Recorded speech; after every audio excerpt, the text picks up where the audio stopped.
South Africa, you have just been betrayed. Again. The National Assembly has passed a budget that includes a 1% VAT hike, a direct attack on the working class, the poor, and struggling businesses. But do you know who voted for this disaster? The same politicians who promised to fight for you. Before we continue, if you're loving the content and want to take things to the next level, why not consider joining the channel? As a member, you'll unlock some seriously awesome perks. We're talking exclusive badges, emojis to flex in the comments, sneak peeks of upcoming videos, and even special shoutouts during the show. Plus, you'll be directly supporting the channel so I can keep bringing you the best content possible. Just hit that join button below and take your seat among the legends. And hey, if you're not ready to join, no worries. Your likes, comments, and shares still mean the world to me. Thanks for being here and know that you are appreciated. Now let's keep this party going. Let's name and shame the traitor parties that chose to protect the corrupt instead of the people.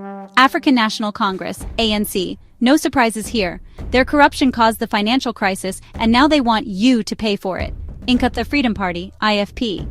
Remember when they promised they would never work with the ANC? Lies. Patriotic Alliance, PA. Gayton McKenzie talks a big game about fighting the ANC, but when it came time to take a stand, he folded like a cheap suit. The man is on the networks more than a TikTok influencer, preaching about how bad the ANC is. Yet when the moment of truth arrives, he sells out the very people he claims to fight for. United Democratic Movement, UDM, Rizamazansi, Good Party, Al-Jama'ah, Pan-Africanist Congress of Azania, PAC, all sold out South Africa. Action SA, the masters of deception. Before the elections, they swore they'd fight the ANC. Now, they're sitting at the ANC's table, feasting on the people's suffering. This isn't even the first time. Remember when they joined forces with the ANC and EFF to oust the DA mayor of Pretoria? Two-faced politics at its worst. They campaigned as the moral alternative and claimed they'd never work with the ANC. Yet here they are, twice in 2 years, propping up the very corruption they claim to oppose. Build One South Africa, BOSA. Mmuzi Maimane, another one who talks like an opposition leader but votes like an ANC puppet. Now let's talk about the parties that stood firm and voted against this disgraceful budget. Democratic Alliance, DA. Not only did they vote against it, but they're taking the fight to court. Freedom Front Plus, FF Plus, refused to be part of this robbery. Umkhonto we Sizwe, MKP, Economic Freedom Fighters, EFF, African Christian Democratic Party, ACDP, United Africans Transformation, UAT, African Transformation Movement, ATM, all rejected the VAT hike that will make life harder for millions of South Africans. The National Colored Congress, NCC, absent from the vote but made it clear they opposed the budget. And they didn't stop there. Both the DA and EFF have announced plans to take this to court. They argue that procedural rules were broken before the vote even took place. This means the entire process might have been illegal. The question now is, will the courts intervene?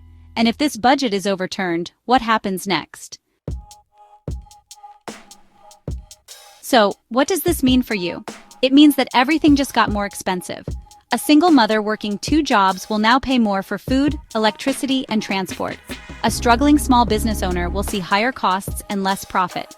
Millions of unemployed South Africans will find it even harder to survive.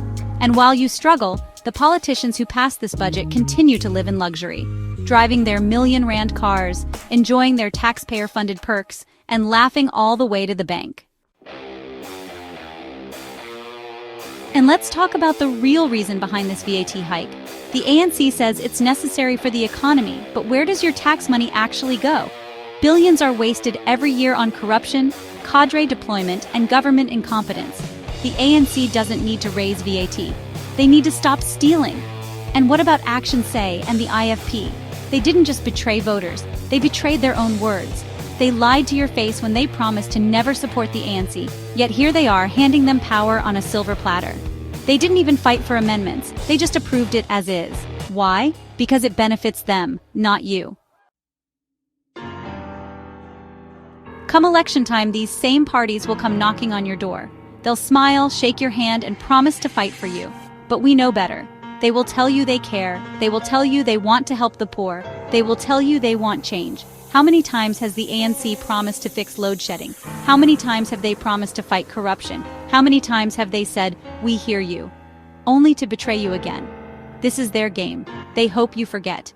But this time we won't. Do you think these parties betrayed South Africans? Let us know in the comments. Will you still vote for them? Or is it time for change? Share this video and let the truth be known. Thank you for watching. See you next time.